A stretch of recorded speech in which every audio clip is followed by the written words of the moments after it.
มาละเด้ออ้ายแค้นบอกข่าวเรื่องราวข่าวกระชับฉับไวทันเหตุการณ์ข่าวรัฐบาลไทย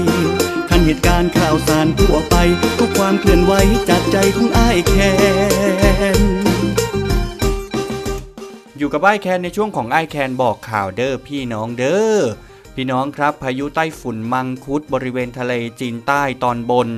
กำลังเคลื่อนตัวทางทิศตะวันตกค่อนทางเหนือเล็กน้อยแล้วก็มีแนวโน้มจะเคลื่อนผ่านเกาะไหหลำประเทศจีนจะเข้าสู่ประเทศเวียดนามตอนบนและประเทศจีนตอนใต้ในช่วงวันที่ 16-18 กันยายนนะครับจากนั้นก็จะอ่อนกำลังลงส่งผลให้มรสุมตะวันตกเฉียงใต้ที่พัดปกคลุมทะเลอันดามันและอ่าวไทยมีกำลังแรงก็จะทำให้บริเวณพื้นที่รับลมมรสุมด้านตะวันตกของภาคกลางภาคตะวันออกและภาคใต้ฝั่งตะวันตกมีฝนตกต่อเนื่องและมีฝนตกหนักบางพื้นที่ครับ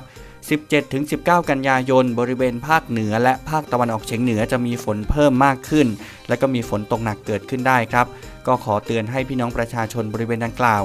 ระวังผลกระทบจากฝนตกหนักและฝนตกสะสมที่อาจทำให้เกิดน้ำท่วมฉับพลัน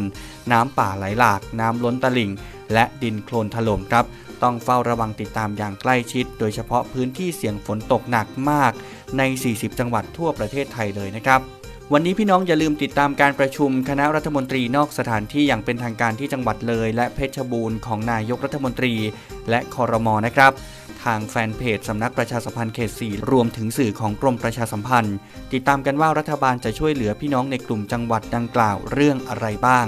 เดี๋ยวจะได้นำมาเล่าให้พี่น้องได้ฟังในวันต่อๆไป